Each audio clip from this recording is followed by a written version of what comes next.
Kabupaten Aceh Tamiang adalah salah satu wilayah yang mengalami dampak paling parah setelah dihantam banjir bandang dan longsor pada Rabu 26 November lalu. Selama setidaknya 9 hari tak ada bantuan yang datang. Sampai saat ini bahkan tak ada air bersih, listrik, apalagi jaringan komunikasi. Semuanya terputus. Seorang warga yang tinggal di Kampung Dalam, Kecamatan Karangbaru, Arif, bahkan menyebut wilayah itu seperti kota zombie, saking porak-porandanya seisi kota dan aroma bangkai yang menyengat.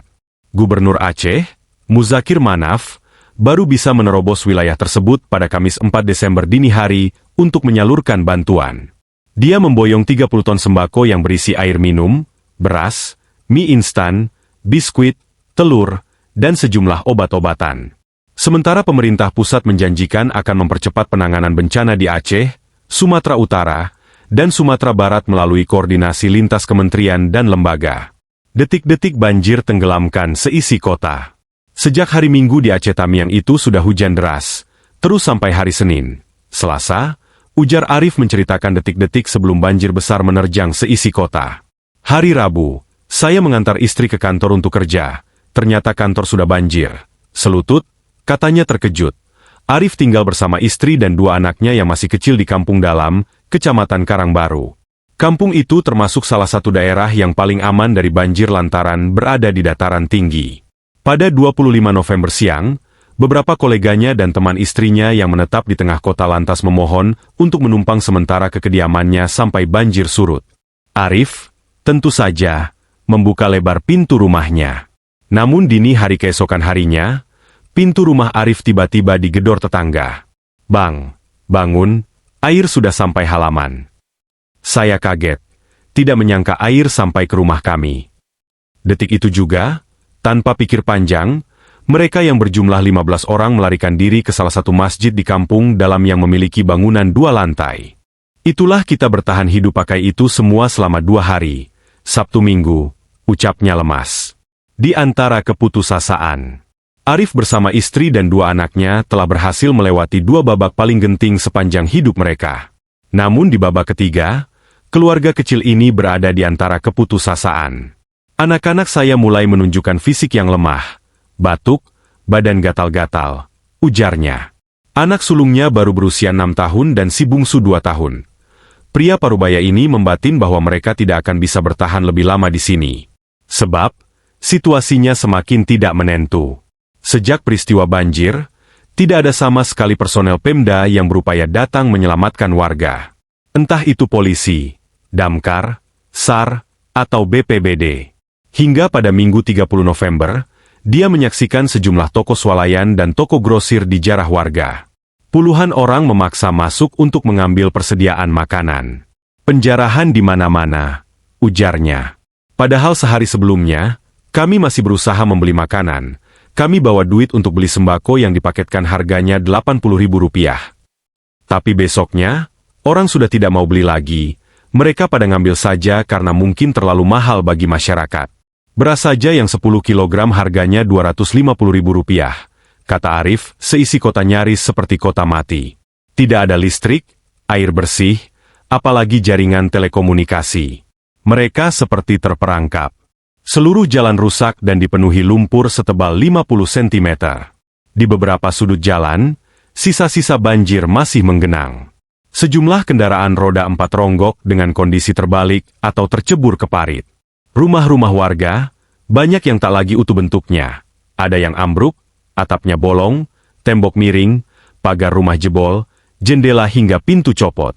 Di sisi jalan, ranting-ranting pohon berserak bersama barang-barang milik warga yang hancur diterjang banjir.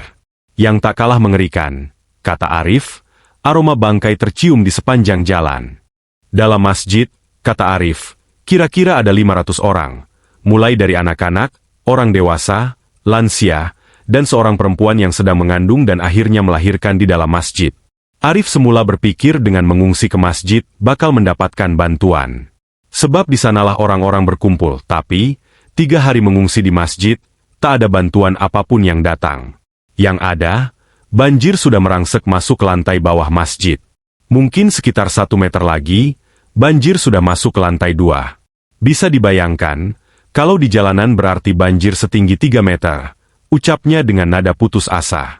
Apalagi di kampung bawah, di pesisir, sampai 6 meter. Dari balkon masjid, Arif melihat dengan kedua matanya, banjir menenggelamkan seisi kota, rumah-rumah dari kayu dan seng hanyut terseret banjir. Sementara itu, anaknya sudah merengek kelaparan. Anak-anak saya sudah kehausan, kelaparan, karena di masjid tidak ada sumber air bersih. Jadi kami berebut air minum dan makan, ujarnya. Nekat menerobos banjir demi air minum.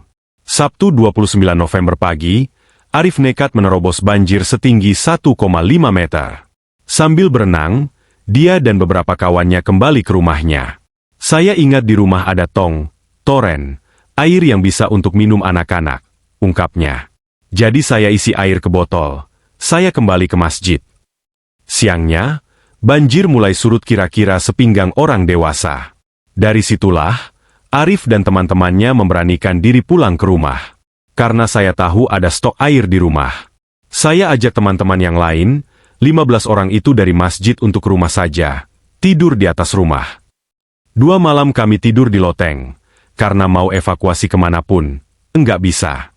Rumah sakit banjir, kaya semua, katanya.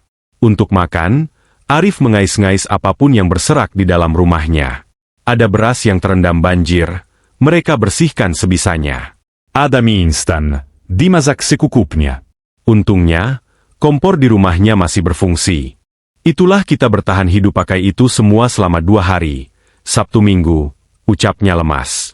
Di antara keputusasaan, Arif bersama istri dan 2 anaknya telah berhasil melewati 2 babak paling genting sepanjang hidup mereka. Namun di babak ketiga, keluarga kecil ini berada di antara keputusasaan.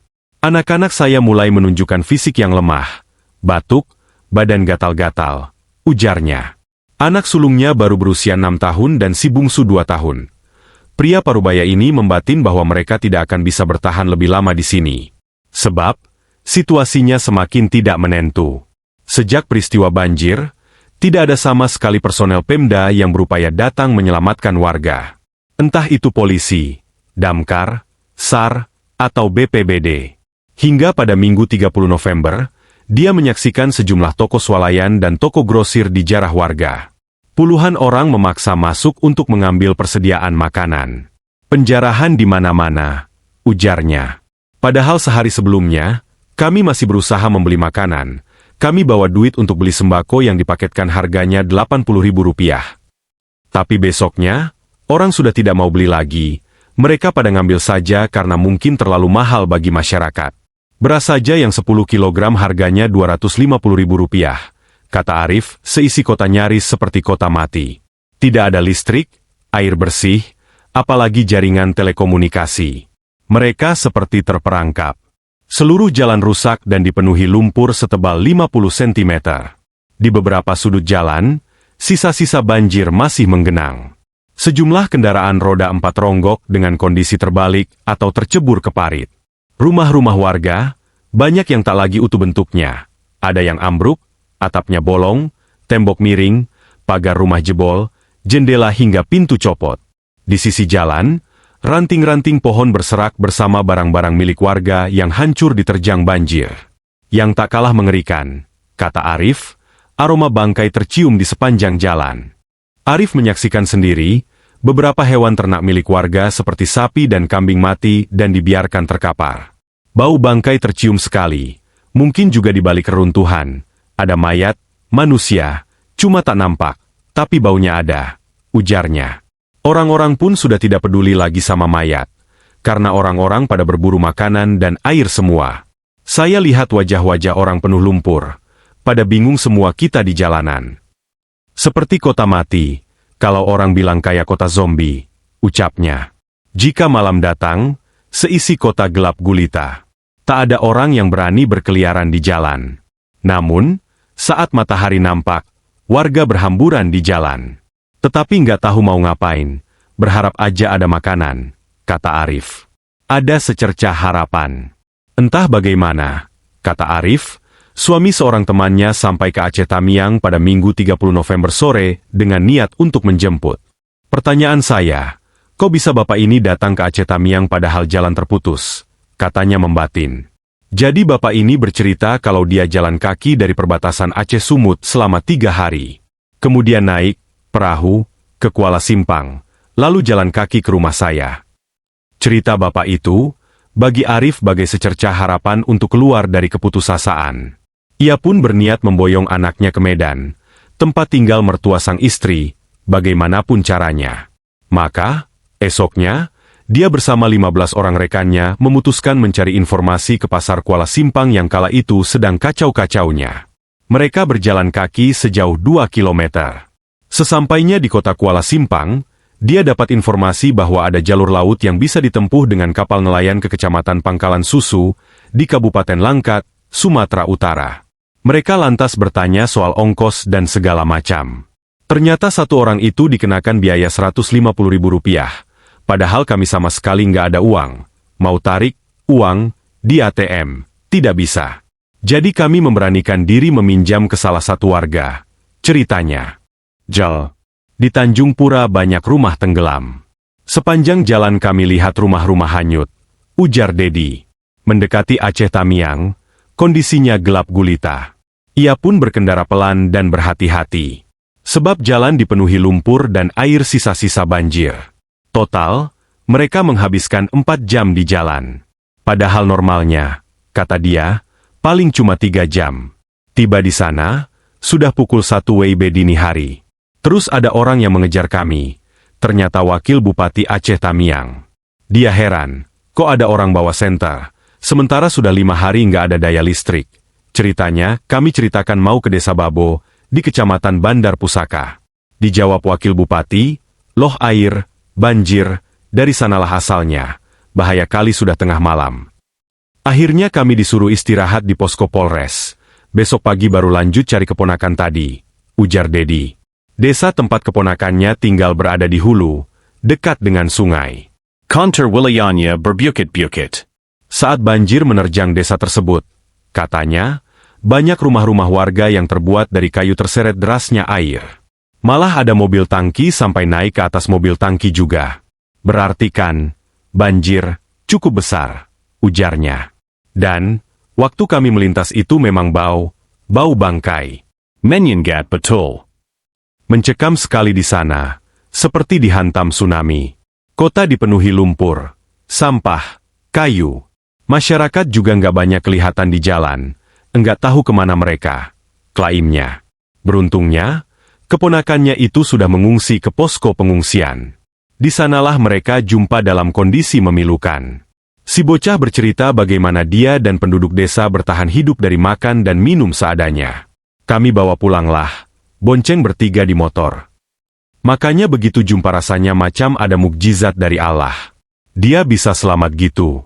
Karena masyarakat di kampung itu juga banyak yang hilang. Kebetulan saya kenal beliau punya usaha apotek.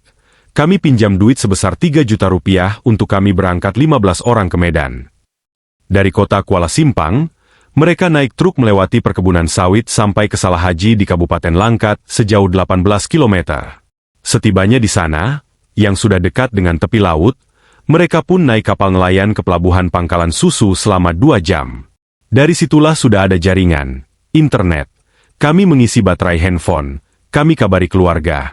Katanya sedikit lega. Ada satu teman kami yang kakinya tiba-tiba lumpuh sesaat, kayak shock. Jadi kami gendong, dan ternyata dilihat sama Babinsa dan polisi. Kami bilang, kami korban banjir. Langsung kami disambut, diberi makan, minum, didatangkan perawat. Baru setelah itu kami diarahkan ke kantor Koramil dan dijemput keluarga di sana, ke Medan, ucapnya penuh haru. Melintasi jalur darat yang serba tak pasti. Kalau Arif bersama kawan-kawannya mengarungi laut, Dedi Tanjung berkendara dari Medan menyusuri jalan darat ke Aceh Tamiang, demi menjemput keponakannya yang berusia 7 tahun. Ia bersama seorang kerabatnya menunggangi si kuda besi sejauh 129 km.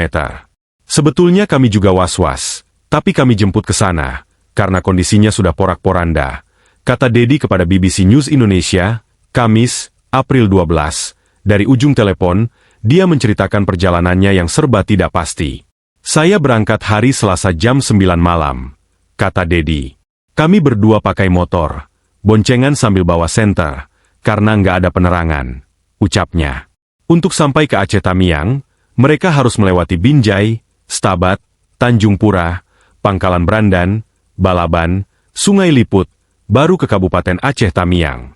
Sepanjang perjalanan, ia bercerita beberapa daerah masih dikepung banjir.